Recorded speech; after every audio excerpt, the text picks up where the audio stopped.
ધોરણ 12 વિષય છે અર્થશાસ્ત્ર ને અર્થશાસ્ત્રની અંદર 100 માંથી 100 માર્ક્સ લાવવા હોય તો આપણે કેવી રીતના લાવી શકીએ એના માટેનો સંપૂર્ણ માસ્ટર પ્લાન આજે આપણે જોવાના છે. એટલે ખૂબ જ અગત્યનો વિડીયો છે, ખાસ ધ્યાન આપીને સમજજો.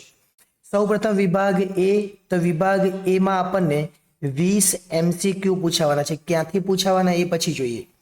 10 એક વાક્યમાં જવાબ પૂછાશે અને VSQ કહેવાય, વેરી શોર્ટ ક્વેશ્ચન. ને ત્યાર પછી વિભાગ સી ની અંદર કુલ 16 પ્રશ્ન પૂછાય અને 16 માંથી આપણે કેટલા લખવાના, તો 16 માંથી આપણે 12 લખવાના. એટલે જો 4 પ્રશ્ન તમને નહીં આવે ને તો પણ આપણે 100 માંથી 100 માર્ક્સ લાવી શકીએ, કેમ કે આપણે તો લખવાના કેટલા છે, 12. દરેકના 2 ગુણ, એટલે આ વિભાગ આપણા માટે 24 માર્ક્સનો થવાનો છે. વિભાગ ડી, વિભાગ ડી ની અંદર આપણને કુલ 10 પ્રશ્ન પૂછાશે અને 10 માંથી 3 ન આવડે ને તો પણ ચાલે, કેમ કે આપણે લખવાના ફક્ત અને ફક્ત 7 જ છે અને 1 ના 3 ગુણ, એટલે આ વિભાગ એ 21 માર્ક્સનો થવાનો છે. એટલે આ વિભાગ પણ ખૂબ અગત્યનો છે. આપણો સી અને ડી આ બંને વિભાગ ખૂબ અગત્યના થઈ પડે. વિભાગ ઈ, વિભાગ ઈ ની અંદર 7 પ્રશ્નો પૂછાય. એવા મોટા પ્રશ્નો 7 પૂછાય પણ લખવાના ફક્ત 5 જ છે. 7 માંથી તમને 2 ન આવડે ને તો પણ વાંધો આવે એવું નથી અને 1 ના 5 ગુણ, એટલે આ વિભાગ 25 માર્ક્સનો થાય. 24 અને 21 એટલે 45, 45 ને 25 એટલે 70, 70 ને 20, 90 ને 10 એટલે 100 માર્ક્સનું આખું પેપર થઈ જાય. પરંતુ ઇકોનોમિક્સનું પેપર તમને 127 માર્ક્સનું પૂછાવાનું છે. એમાંથી તમારે 100 માર્ક્સનું લખવાનું છે અને માર્ક્સ લાવવાના કેટલા, તો 33 લાવવાના. હવે 127 કેવી રીતે એ પણ આપણે જોઈશું, પરંતુ વિભાગ એ ની અંદર આપણને કુલ 20 MCQ જે પૂછાવાના છે એ 20 MCQ કયા કયા ચેપ્ટરમાંથી પૂછાવાના છે ને એ આપણે જોઈ લઈએ, જેથી કરીને તમને મુશ્કેલી થાય નહીં. તો આપણી પાસે 20 MCQ અહીંયા છે, એ કયા કયા ચેપ્ટરમાંથી પૂછાવાના એ જોઈ લે. તો આપણું જે પહેલું ચેપ્ટર છે એમાંથી કેટલા પૂછાવાના, 2. બીજા ચેપ્ટરમાંથી પણ કેટલા પૂછાવાના, 2. ત્રીજામાંથી 1 જ પૂછાય. ચોથા ચેપ્ટરમાંથી 2 પૂછાશે. ત્યાર પછી 5મા ચેપ્ટરમાંથી 2 પૂછાશે. ત્યાર પછી 6થા ચેપ્ટરમાંથી પણ 2 પૂછાશે. ત્યાર પછી 7મા ચેપ્ટરમાંથી પણ 2 પૂછાશે. પરંતુ 8મા ચેપ્ટરમાંથી 1 જ પૂછાય. ક્યાંથી 1 જ પૂછવાના, 8માંથી 1 અને 3માંથી. બાકી હવે 9મું ચેપ્ટર, એમાંથી 2 પૂછાય. 10મા ચેપ્ટરમાંથી પણ 2 પૂછાય અને 11મા ચેપ્ટરમાંથી પણ 2 પૂછાય. 11 ચેપ્ટર છે, ફક્ત ત્રીજું અને 8મું જે ચેપ્ટર છે એમાંથી 1 પૂછાય. હવે 1 પૂછાય કે 2 પૂછાય, આપણે તો દરેકના MCQ વાંચવા પડે. સ્વાધ્યાય અને એક વાક્યના જવાબો જે છે બધા, જે સ્વાધ્યાયમાં હોય કે સ્વ અધ્યયનમાં હોય, વિકલ્પો હોય, એક વાક્યમાં જો બધા વાંચી લેવાના, જેથી કરીને એ ને બી માં તકલીફ થાય નહીં. હવે વિભાગ બી ની વાત કરીએ તો બી ની અંદર આપણને કુલ કેટલા પ્રશ્નો પૂછવાના, તો બી ની અંદર કુલ આપણને 10 પ્રશ્નો પૂછવાના અને આ 10 ના કેટલા માર્ક્સ, તો માર્ક્સ પર 10 જ છે. પરંતુ ચેપ્ટર કયા એ આપણે જોઈ લે. તો પહેલા ચેપ્ટરમાંથી 1, બીજામાંથી 1, ત્રીજામાંથી નથી, ચોથામાંથી 2 પૂછાય, 5મામાંથી 1, 6થામાંથી 1, 7મા ચેપ્ટરમાંથી નથી, 8, 9, 10 અને 11 આ બધામાંથી 1. 2 ચેપ્ટર એવા છે જે ત્રીજું અને 7મું, જેમાંથી આપણને પૂછાવા નથી. ત્રીજું અને 7મું છે એમાંથી આપણને પૂછાતા નથી, પણ કેટલીક વાર કદાચ પૂછાઈ જાય તો 2 ચેપ્ટર છે આપણે વાંચી લીધેલું સારું, ખાલી થોડા પ્રશ્નો વાંચવાના રહે, એક વાર જોઈ લેવાના. પણ મેક્સિમમ તૈયારી આપણે આ રીતના કરવાની રહેશે. અને ચોથા ચેપ્ટરમાંથી કેટલા પૂછાય છે, 2 પૂછાય છે. હવે જે અગત્યનો વિભાગ એટલે વિભાગ સી. વિભાગ સી ખૂબ જ અગત્યનો છે, કારણ કે વિભાગ સી ની અંદર આપણને કુલ કેટલા પ્રશ્નો પૂછાવાના, 16. અને 16 માંથી 4 પ્રશ્ન તમને ન આવડે ને તો પણ 100 માંથી 100 આવે, કેમ કે આપણે લખવાના 12 છે. દરેકના 2 ગુણ છે, એટલે આ વિભાગ ખૂબ જ અગત્યનો 24 માર્ક્સનો આ વિભાગ છે. અને 24 માર્ક્સનો વિભાગ હોય અને જો આપણે 33 લાવવાના હોય તો આ વિભાગ જ આપણને પાસ કરાવી દે, કારણ કે બીજા વિકલ્પો પણ પૂછાવાના છે. તો સૌપ્રથમ શરૂઆત કરીએ આપણે. કુલ 31 થી લઈને 46 સુધીના 16 પ્રશ્નો છે, ક્યાંથી પૂછાવાના. તો ચેપ્ટર નંબર જે પહેલું છે એમાંથી કેટલા પૂછાવાના, 2. ચેપ્ટર નંબર બીજું છે એમાંથી પણ 2 પૂછાશે. ચેપ્ટર નંબર 3 માંથી પણ 2 પૂછાશે.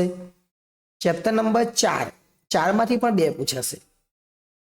5મા ચેપ્ટરમાંથી 1 જ પૂછાય અને ખાસ અગત્યનું 6થા ચેપ્ટરમાંથી 1, 2 અને 3 પૂછાય. 7 અને 8 માંથી નથી પૂછાતું, 9 માંથી 2 પૂછાય, 10 અને 11 માંથી 1. અહીં એક ચેપ્ટર એવું છે જે ચેપ્ટર છે 6થું. આ 6થા ચેપ્ટરમાંથી કેટલા પ્રશ્નો પૂછાય છે, 3. ત્યાર પછી પહેલું, બીજું, ત્રીજું ને ચોથું આ બધામાંથી કેટલા પૂછાય? 2 અને 9મા ચેપ્ટરમાંથી પણ 2 પૂછાય. ખાલી કયું નથી પૂછાતું તો આપણે જોઈ લીધું 7મું ને 8મું ચેપ્ટર માંથી આપણને પૂછાતું નથી. એટલે કેવી રીતે તૈયારી કરવી ખાસ ધ્યાન આપજો. આપણે લખવાના કેટલા છે? 12 લખવાના છે. તો આ 10 અને 11 આ એક નીકળી જાય. બીજું એક ચેપ્ટર કરવું હોય તો 5મું નીકળી જાય. આ 3 ચેપ્ટરના 9 વાંચે ને તો પણ ચાલે, ખાલી 3 ઓછા થાય અને આપણે 13 પ્રશ્નોમાંથી આપણે 12 લખી શકીએ, બાકીના ચેપ્ટર હોય. એટલે 3 ચેપ્ટર જો આપણે 9 વાંચીએ ને 2 માર્ક્સ માટે તો પણ ચાલી જાય. પણ તૈયારી તમે ફૂલ કરો અને મોટા માર્ક્સની તૈયારી કરો તો પછી એ પણ આની અંદર આવી જ જવાનું છે, એટલે કોઈ ચિંતા કરવાની નથી. ત્યાર પછી વિભાગ ડી. વિભાગ ડી ની અંદર આપણે અગાઉ જણાવ્યા પ્રમાણે આપણને કુલ 10 પ્રશ્નો પૂછાવાના છે. અને અગાઉ જણાવ્યા પર 10 માંથી આપણે લખવાના કેટલા? 7. 1ના 3 ગુણ, એટલે આ વિભાગ એ આપણા 21 માર્ક્સનો થવાનો છે. અને આ વિભાગ પણ ખૂબ અગત્યનો કહેવાય, કેમ કે સી 24 માર્ક્સનો ને ડી 21 માર્ક્સનો, આ બે થઈને જ 45 તો થઈ જાય. અને એ ને બી ના કેટલા? 30, એટલે 75 માર્ક્સ તો થઈ ગયા આપણા. હવે 25 માર્ક્સ બાકી રહે, એ કોના હશે?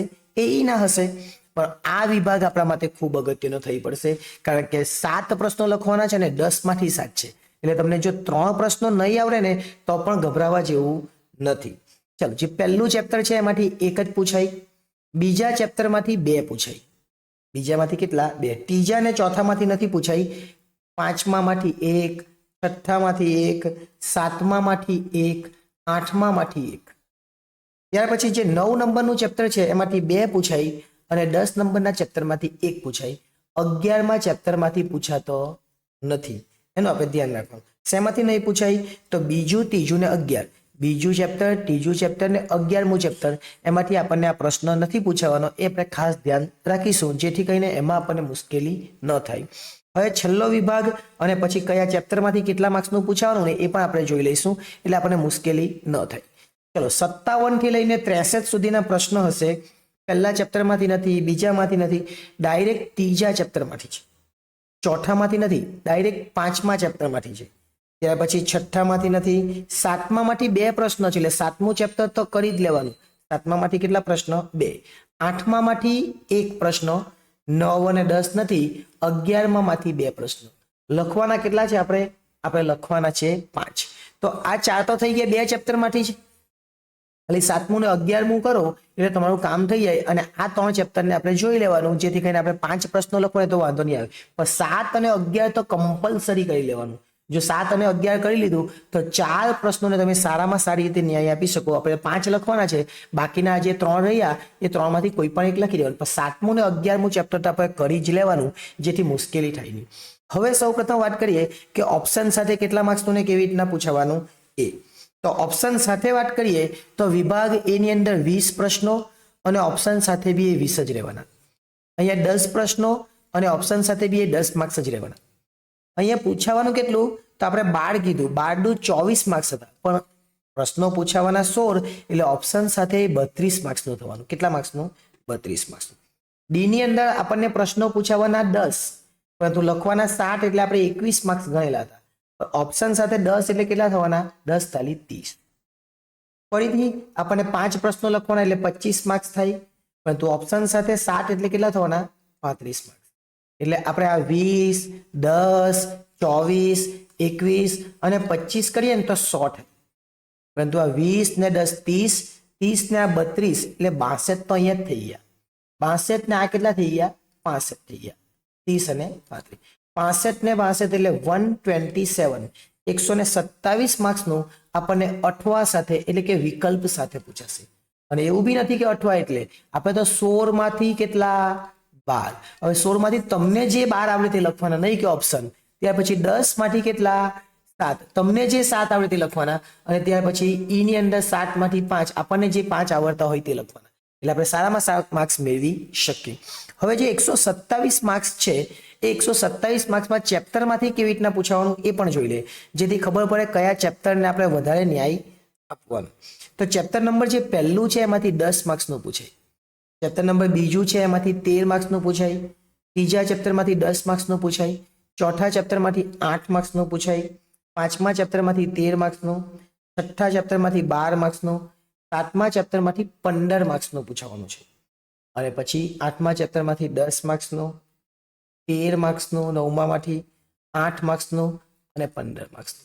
આ 15 કેમ છે બેમાં? જો તો મેં તમને કહ્યું 7મા ચેપ્ટર અને 11મા ચેપ્ટરમાંથી આપણને ઈની અંદર 2 પ્રશ્નો પૂછાવાના છે. એટલે આ ચેપ્ટર ખૂબ અગત્યના છે અને આપણે તૈયારી કરી લઈએ તો આપણને કોઈ મુશ્કેલી થવાની નથી. એટલે આ પ્રમાણે આપણે એકાઉન્ટ અને સ્ટેટનું તો બનાવ્યું જ હતું. આજે આપણે આ ઇકોનો વિડીયો પણ મૂકીએ, ત્યાર પછી ઓસી અને એસપી નો વિડીયો પણ આવશે. એટલે તૈયારી કરવા માટે તમને પૂરતો સમય છે, સારી રીતે તૈયારી કરજો, પરંતુ એકવાર વ્યવસ્થિત રીતે આ બ્લુપ્રિન્ટને સમજી લેજો અને આ બ્લુપ્રિન્ટ પ્રમાણે તૈયારી કરજો, જેથી કરીને આપણે વધુમાં વધુ માર્ક્સ મેળવી શકીએ. હું તો કહું છું આપણે 100માંથી 100 માર્ક્સ મેળવવાની ગણતરી રાખવાની, જેથી આપણા 95 અથવા 90 અપ આપણે આવી શકે. પણ તૈયારી તો આપણે કેવી કરવાની છે? 100 માર્ક્સની. કારણ કે 130 એકાઉન્ટમાં પૂછાય, 130 સ્ટેટમાં પૂછાય, એમાંથી 100 માર્ક્સનું લખવાનું. 127 માર્ક્સનું ઇકોમાં પૂછાય, એમાંથી 100 માર્ક્સનું લખવાનું. એટલે 127માંથી 100 લાવવા હોય તો આપણા માટે કદાચ મુશ્કેલી ઓછી પડે. એમ તો મુશ્કેલી તો છે જ, કારણ કે કોઈ પણ વસ્તુ કરવી હોય તો મુશ્કેલ તો હોય જ. એટલા માટે આપણે વધુ મહેનત કરીએ, બ્લુપ્રિન્ટને વળગી રહીએ અને સારી રીતે તૈયારી કરીએ, જેથી કરીને સારામાં સારા માર્ક્સ મેળવી શકીએ. નેક્સ્ટ ટાઈમ જ્યારે મળીશું ત્યારે બીજા એક વિડીયો એટલે કે ઓસીના વિડીયો સાથે આગળ વધીશું. આભાર.